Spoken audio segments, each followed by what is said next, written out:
ಈ ದಿನ ರೈತರ ಸಂಘಟನೆಗಳು ಕಳೆದ ಸೇರ್ಕೊಂಡು ದೊಡ್ಡ ಮಟ್ಟದಲ್ಲಿ ಒಂದು ಸಭೆ ಇಟ್ಟಿದ್ದಾರೆ. ತಾವು ಸರ್ಕಾರಕ್ಕೆ ಏನು ಬೇಡಿಕೆ ಇದೆ ತಮ್ಮ ಮುಖ್ಯವಾದ ಪ್ರಮುಖವಾದ ಬೇಡಿಕೆ ಸರ್? ಇವತ್ತಿನ ಏನು ನಮ್ಮ ರಾಜ್ಯಾಧ್ಯಕ್ಷರು ರಾಜ್ಯ ಸಮಿತಿಯ ಇವತ್ತೊಂದು ಸಭೆ ಕರೆದ ಉದ್ದೇಶ ಏನಂದ್ರೆ, ರೈತರಿಗೆ ಇವತ್ತು ಸಾಕಷ್ಟು ತೊಂದರೆಗಳನ್ನು ಅನುಭವಿಸ್ತಿದ್ದಾರೆ. ಯಾಕಂದ್ರೆ ಹೋದ್ಸಲಿ ಬಿಜೆಪಿ ಸರ್ಕಾರ ಇತ್ತು, ರೈತರಿಗೆ ಅದೇ ತರ ರೈತರಿಗೆ ಸಹಕಾರ ಮಾಡ್ಲಿಲ್ಲ, ಅದನ್ನ ನಾವು ಕಿತ್ತಿಸ್ತೀವಿ.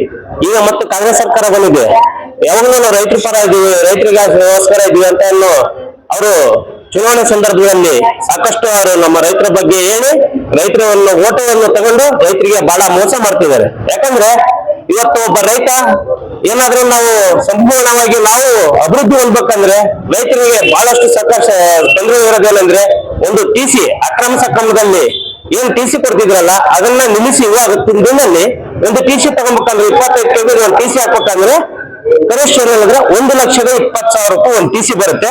ಒಂದು ಕಂಬಕ್ಕೆ 20,000 ರೂಪಾಯಿ, ಒಂದೊಂದು ಕಂಬಕ್ಕೆ 20,000 ರೂಪಾಯಿ ಈಗ ನಾವು ಕಟ್ಟುವಂತ ಪರಿಸ್ಥಿತಿ ಬಂದಿದೆ. ಇವತ್ತು ಪ್ರತಿಯೊಂದು ವರದಿ ಸಮಿತಿಯು ರೈತರ ಮೇಲಿದೆ. ಯಾಕೆ ಈ ರೈತ ಯಾವ ತಪ್ಪು ಮಾಡಿದ್ದಾನೆ? ರೈತರ ಹೆಸರು ಹೇಳ್ತಿದ್ದಾರೆ, ರೈತರ ಈ ದೇಶದ ಬೆನ್ನೆಲುಬು, ರೈತ ಇದ್ರೆ ಈ ದೇಶಕ್ಕೆ ನಾವು ಸಾಕಷ್ಟು ರೈತರಿಗೆ ಸಹಕಾರ ಮಾಡ್ತೀವಿ ಅಂತ ಹೇಳ್ತಾರೆ. ಯಾಕೆ ರಾಜಕೀಯ ವ್ಯಕ್ತಿಗಳು ಬರೇ ರೈತರ ಹೆಸರು ಹೇಳ್ಕೊಂಡು ಇವತ್ತು ರೈತರಿಗೆ ಮೋಸ ಮಾಡ್ತಾ ಇದಾರೆ? ಇವತ್ತು ಭ್ರಷ್ಟಾಚಾರ ನಡೀತಿದ್ದೇವೆ. ಆ ಭ್ರಷ್ಟಾಚಾರಗಳನ್ನು ಇವತ್ತು ನಿಲ್ಲಿಸುವಂತ ಕೆಲಸ ಆಗ್ಬೇಕು.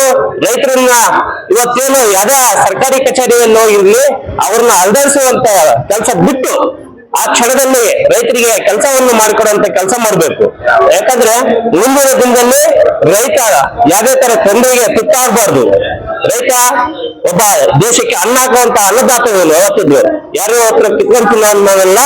ಮುಂದಿನ ದಿನದಲ್ಲಿ ರೈತರಿಗೆ ಏನಾದ್ರು ಒಳ್ಳೆ ಯೋಜನೆಗಳ ತಗೊಂಡ್ಬಂದ್ಬಿಟ್ಟು ಸಾಕಷ್ಟು ಯೋಜನೆಗಳನ್ನು ರೈತರಿಗೆ ಅನುದಾನವನ್ನು ಬಿಡುಗಡೆ ಮಾಡಿ ಕೃಷಿ ಇಲಾಖೆ ಆಗಿರ್ಲಿ, ತೋಟಗಾರಿಕೆ ಇಲಾಖೆ ಆಗಿರ್ಲಿ, ರೈತರಿಗೆ ಸಂಬಂಧಪಟ್ಟ ರಸಗೊಬ್ಬರ ಬೀಜಗಳನ್ನು ಗುಣಮಟ್ಟವಾದಂತಹ ಗೊಬ್ಬರವನ್ನು ವಿತರಣೆ ಆಗಬೇಕು.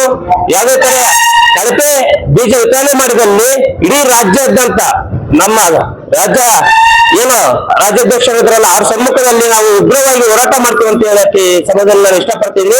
ಮತ್ತೆ ಇವತ್ತಿನ ಸಮಸ್ಯೆ ಏನಂದ್ರೆ, ರೈತರ ಮಕ್ಕಳು ಇವತ್ತು ಶಿಕ್ಷಣದಲ್ಲಿ ಬಹಳ ಕೆಳಮಟ್ಟದಲ್ಲಿ ಕುಸಿತಾ ಇದೆ. ಯಾಕಂದ್ರೆ ಸರ್ಕಾರಿ ಶಾಲೆಗಳಲ್ಲಿ ಮುಚ್ಚುವಂತ ಕೆಲಸ ಆಗ್ತಿದ್ದಾವೆ.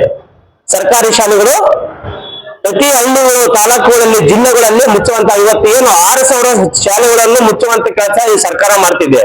ಅದನ್ನ ಯಾವುದೇ ಕಾರಣಕ್ಕೂ ಮಾಡ್ಕೊಡುದು. ಯಾಕಂದ್ರೆ ಪ್ರತಿಯೊಬ್ಬ ರೈತರ ಮಕ್ಕಳು ಹಳ್ಳಿಗಳಲ್ಲಿ ಸರ್ಕಾರಿ ಶಾಲೆಯಲ್ಲಿ ಓದುವಂತ ಮಕ್ಕಳು ಇರೋರು ರೈತರ ಮಕ್ಕಳು. ಇಲ್ಲಿ ಯಾರ್ಯಾರು ಉದ್ಯೋಗಿ ಮಕ್ಕಳು ಇಲ್ಲ. ಹಂಗಾಗಿ ಅತಿ ಹೆಚ್ಚು ಸರ್ಕಾರಿ ಶಾಲೆಗಳಿಗೆ ಒಳ್ಳೊಳ್ಳೆ ಶಿಕ್ಷಕರನ್ನ ನೇಮಕ ಮಾಡಿಬಿಟ್ಟು ಶಿಕ್ಷಕರು ಹಾಜರಾತಿ ಹಾಕ್ಬಿಟ್ಟು ರಾಜಕೀಯದಿಂದ ಅಡ್ಡಾಡ್ತಿರೋಂತ ಕೆಲಸ ಆಗ್ತಿದ್ದೇವೆ. ಇವತ್ತಿನ ಶಿಕ್ಷಣದಲ್ಲಿ ಯಾಕೆ ನಮ್ಮ ಡಿಸ್ಟ್ರಿಕ್ಟ್ ರಾಜ್ಯವನ್ನು ಕೆಳಮಟ್ಟಕ್ಕೆ ಕುಸಿದಿದೆ ಅನ್ನೋಕ್ಕೆ ಒಂದು ಉದ್ದೇಶ ಅಂತ ಹೇಳ್ತೀನಿ. ಈ ಸಭೆಯ ಬೇಡಿಕೆ ಏನಂದ್ರೆ, ರೈತರಿಗೆ ಸಮರ್ಪಕವಾಗಿ ವಿದ್ಯುತ್ ಸಿಗ್ತಿಲ್ಲ. ಒಂದು ಟಿಸಿಗಳು ನಾವು ದುಡ್ಡು ಕಟ್ಟ ಎಲ್ಲದೂ ಕೊಂಡ್ಕೊಂಬೇಕಂದ್ರೆ ಆಗಲ್ಲ ಸರ್. ನಾವಿವತ್ತು ನಾವೊಂದು ಯಾವ್ದೋ ಬೆಳೆ ಬೆಳಿತೀವಿ ಅಂದ್ರೆ ಒಂದು 6, 9, 7, 10 ತಿಂಗಳು ನಾವು ಕಷ್ಟಪಟ್ಟು ನಾವು ಬೆಳಿತೀವಿ. ನಾವೊಂದು ಏನಿಲ್ಲ ಅಂದ್ರೆ ಒಂದು 35-40 ಸಾವಿರ ರೂಪಾಯಿ ಒಂದು ಎಕರೆ ಇನ್ವೆಸ್ಟ್ಮೆಂಟ್ ಮಾಡಿರ್ತೀವಿ. ಅದರಿಂದ ನಾವು ಪಡ್ಕೊಳ್ಳೋದು ಬರೀ 10,000 ಸರ್. ಅಷ್ಟೆಲ್ಲ ಕಷ್ಟಪಟ್ಟಿರ್ತೀವಿ, ಒಂದು 10,000 ಸಿಗ್ತೈತಿ. ಏನಾದ್ರೂ ಆ ಸಮಯದಲ್ಲಿ ಮಳೆ ಬರ್ಲಿಲ್ಲ, ನಮ್ ಬೋರ್ ಏನಾದ್ರು ಸುಟ್ಟೋಯ್ತು, ಟಿಸಿ ಸರಿಯಾಗಿ ಸಿಗ್ಲಿಲ್ಲ ಅಂದ್ರೆ ಮತ್ತೆ ಸಾಲಕ್ಕೆ ತುತ್ತಾಗ್ತಾನೆ ರೈತ. ಈ ಸಾಕಷ್ಟು ಇವತ್ತು ರೈತ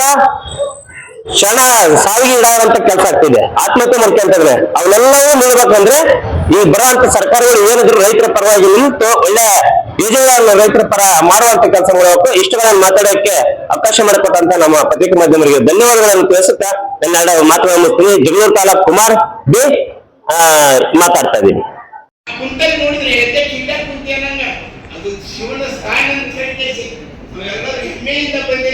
ನೀವೆಲ್ಲರೂ ಇಷ್ಟೆಲ್ಲ ತ್ರಾಸಾದ್ರೂ ಹಿಂದೆ ಕುಂತಿರಲ್ಲ, ಇದೇ ನಮ್ಮ ರೈತ ಸಂಘ ಅಂತ ನಾ ಹೆಮ್ಮೆಯಿಂದ ಹೇಳ್ಬೋದು. ಜೈ ಜವಾನ್, ಜೈ ಜವಾನ್, ಕರ್ನಾಟಕ ರಾಜ್ಯ ರೈತ ಸಂಘಕ್ಕೆ ಬೇಕೇ ಬೇಕು, ಬೇಕೇ ಬೇಕು. ಎಲ್ಲ ನನ್ನ ಬಳಗಕ್ಕೆ, ರೈತ ಕುಲಕ್ಕೆ, ಅಂತರಾತ್ಮಕ್ಕೆ ಶರಣು ಮಾ ಶರಣು. ಅಧ್ಯಕ್ಷ ಇನ್ನೊಂದು ಘೋಷಣೆ ಹಾಕ್ಸಿ, ಇನ್ನೊಂದು ಘೋಷಣೆ ಹಾಕಿ, ಸ್ವಲ್ಪ ಜೋರು. ಕರ್ನಾಟಕ ರಾಜ್ಯ ರೈತ ಸಂಘಕ್ಕೆ